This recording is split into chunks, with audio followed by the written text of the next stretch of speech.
नमस्कार दोस्तों। हम लोग ज्योग्राफी के एक अत्यंत महत्वपूर्ण टॉपिक विश्व की नदियां का अध्ययन करने जा रहे हैं। इस टॉपिक के लेवल 1 के प्रश्नों को मैं अपनी पिछली वीडियो लेवल 1 पार्ट ए में बता चुका हूं। आप चाहें तो हमारे चैनल के प्लेलिस्ट में जा कर के इसे देख सकते हैं। अब हम लोग इस वीडियो में विश्व की नदियाँ टॉपिक के लेवल 2 के प्रश्नों को देखेंगे। तो चलिए स्टार्ट करते हैं। नेक्स्ट टॉपिक है विश्व की नदियाँ। इस टॉपिक का पहला प्रश्न है, निम्नलिखित नदियों और उन शहरों का मेल मिलाइए जिनमें से होकर ये नदियां बह रही हैं और नीचे दिए गए कूट की सहायता से सही उत्तर का चयन कीजिए। एक तरफ शहर दिया गया है और दूसरी तरफ नदी का नाम दिया गया है। शहर में पहला शहर ए है रॉटरडैम, बी है पेरिस और सी है बुडापेस्ट और डी है वाशिंगटन। नदी में पहली नदी शीन है, दूसरी पोटोमैक है और सी राइन है और तीसरी और चौथी है डेनब्यू। ये चारों हमें सही विकल्प का चयन करना है। कोई ज़रूरी नहीं कि जिसके सामने दिया गया है वो भी ऑप्शन सत्य है या जिसके सामने नहीं दिया गया वो कोई भी विकल्प इसमें से हो सकता है, हमें सेलेक्ट करना है। इसका आंसर देखते हैं। ये आंसर दिया गया है शहर है और एक तरफ नदी का नाम है रॉटरडम, ये राइन नदी के किनारे है।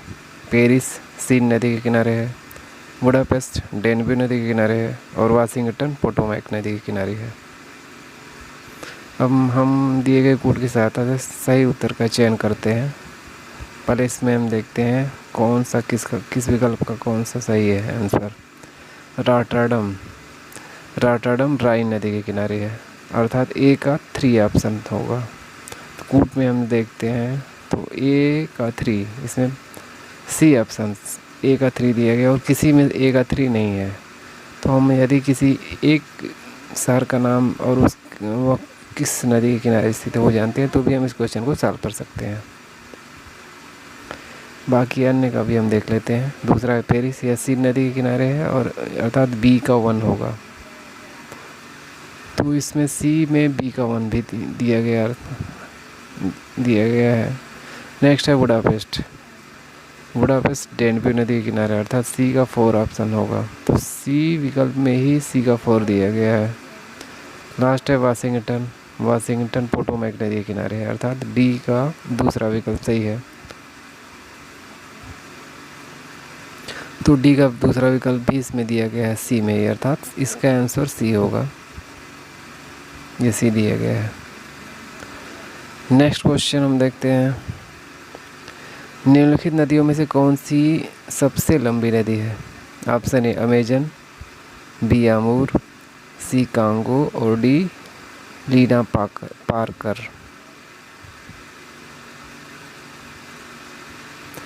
इसका आंसर ये होगा अमेजन नदी,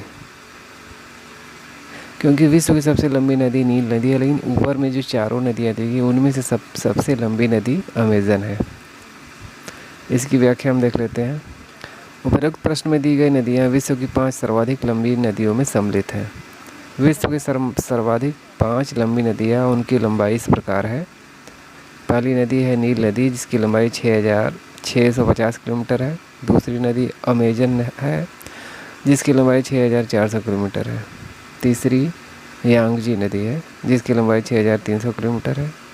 चौथी मिसिसिपी मिसौरी जेफरसन भी जिसको कहते हैं, इसकी लंबाई है 6,275 किलोमीटर। और पांचवी नदी है यानी सीसी अंगारा सेलैंग, इसकी लंबाई 5,539 किलोमीटर है। नेक्स्ट क्वेश्चन है, दक्षिण अमेरिका की सबसे बड़ी नदी है। ऑप्शन है नील, बी अमेजन, सी मिसिसिपी और डी गंगा। इसका आंसर भी होगा अमेजन।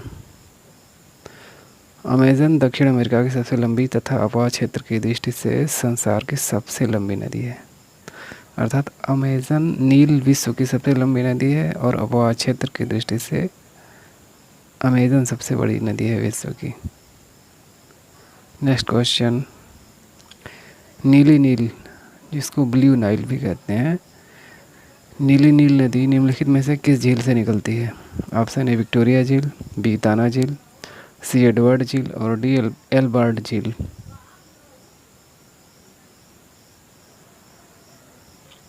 इसका आंसर भी होगा ताना झील। इसकी व्याख्या देख लेते हैं। अफ्रीका महाद्वीप के पूर्वी भाग में प्रवाहित होने वाली विश्व की सबसे लंबी नदी नील, जिसकी लंबाई 6,650 किलोमीटर है, एक अंतर्राष्ट्रीय नदी है। भूमध्य सागर में समाहित होने से पूर्व इस नदी के बेसिन के जल का उपयोग 11 देशों द्वारा किया जाता है। इसका उद्गम श्वेत नदी नील के रूप में मध्य पूर्व अफ्रीका स्थित महान विक्टोरिया झील से होता है। हालांकि नवीन अनुसंधानों में दक्षिणी रवांडा में किवू झील के निकट न्यूंगवे वनों को श्वेत नील नदी का उद्गम माना जाता है। इसकी मुख्य सहायक नदियाँ नीली नील सर्वाधिक महत्वपूर्ण है, जो हॉर्न ऑफ अफ्रीका कहे जाने वाले इथियोपिया की ताना झील से उद्गमित होती है। श्वेत नील तथा नीली नील नदियों के परस्पर सम्मिलन के फलस्वरूप नील नदी का आविर्भाव होता है।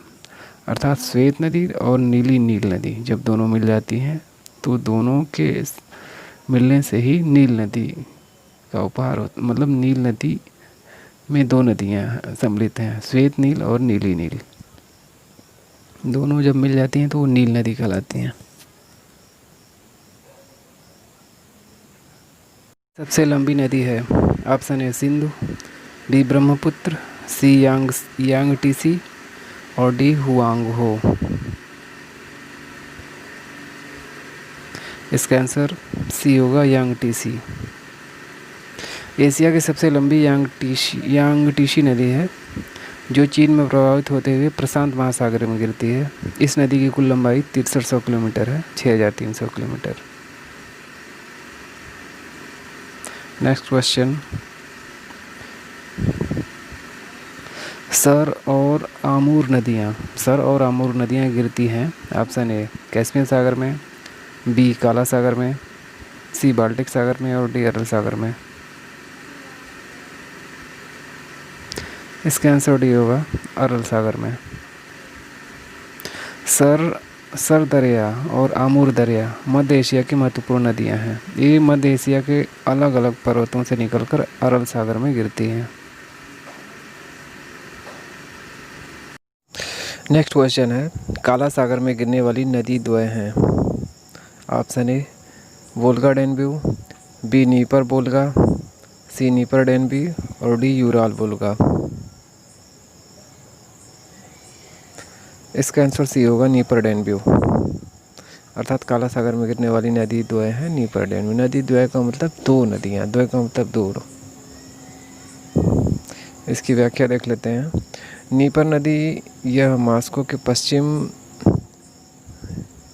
थोड़ा इसको छोटा कर लेते हैं। हाँ, यह मॉस्को के पश्चिम भाग से उद्गमित होकर काला सागर में मिल जाती है। डेन्यू नदी यह यूरोप की दूसरी सबसे लंबी नदी है। इसका उद्गम जर्मनी से होता है तथा यह काला सागर में मिल जाती है। नेक्स्ट क्वेश्चन है, वोल्गा नदी कहाँ गिरती है? ऑप्शन ए लाल सागर, बी कैस्पियन सागर, सी काला सागर और डी भूमध्य सागर।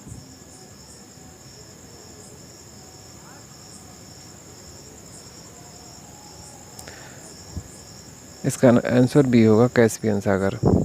अर्थात वोल्गा नदी कैस्पियन सागर में गिरती है। नेक्स्ट क्वेश्चन है, अफ्रीका की कौन सी नदी मकर रेखा को 2 बार काटती है? Option A Zambezi, B Limpopo, C Congo और डी नाइजर। इसका आंसर भी होगा लिम्पोपो। अफ्रीका की लिम्पोपो नदी मकर रेखा को 2 बार काटती है। नेक्स्ट क्वेश्चन, वह देश जो अरीय अपवाह का उदाहरण प्रस्तुत करता है? Option A Australia, B France, C Sri Lanka और डी जायरे। इसका आंसर सी होगा श्रीलंका। श्रीलंका का दक्षिण मध्यवर्ती भाग सबसे ऊंचा भूभाग है, जो समुद्र तल से 1500 मीटर से भी अधिक ऊंचा है। यहाँ की नदियाँ साधारणतया छोटी हैं, जो उच्च भूभाग से बाहर की ओर अरीय रूप में बहती हैं। एशिया की विशाल नदी मेकांग निम्नलिखित देशों में से किसमें नहीं बहती है? ऑप्शन ए चीन, बी मलेशिया, सी कंबोडिया और डी लाओस। इसका आंसर भी होगा मलेशिया, अर्थात मेकांग नदी मलेशिया से नहीं बहती है, बाकी सभी देशों से बहती है। मेकांग नदी चीन से, कंबोडिया से और लाओस से होते हुए नीचे गिरती है वो। इसकी व्याख्या देख लेते हैं। मेकांग नदी तिब्बत के पठार से उद्गमित होकर चीन के यूनान प्रांत, म्यांमार, लाओस, थाईलैंड, कंबोडिया और वियतनाम से प्रवाहित होती हुई दक्षिण चीन सागर में गिरती है। मलेशिया में यह नदी प्रवाहित नहीं होती है। नेक्स्ट क्वेश्चन है, हिमानी झील इटास्का निम्नलिखित नदियों में से किस एक का स्रोत है? Option A Missouri, B Mississippi, C Rio Grande और डी रेड रिवर।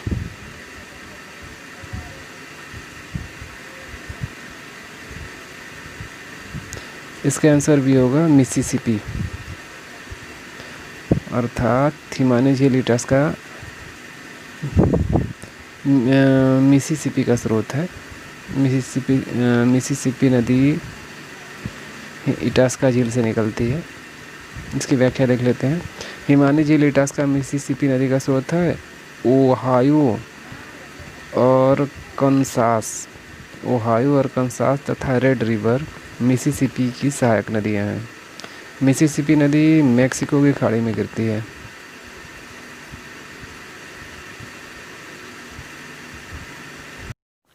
अगर ये वीडियो पसंद आई हो तो इसे लाइक और शेयर ज़रूर करें तथा हमारे चैनल को सब्सक्राइब कर लें, जिससे मेरी आने वाली हर वीडियो की नोटिफिकेशन आपको तुरंत मिले।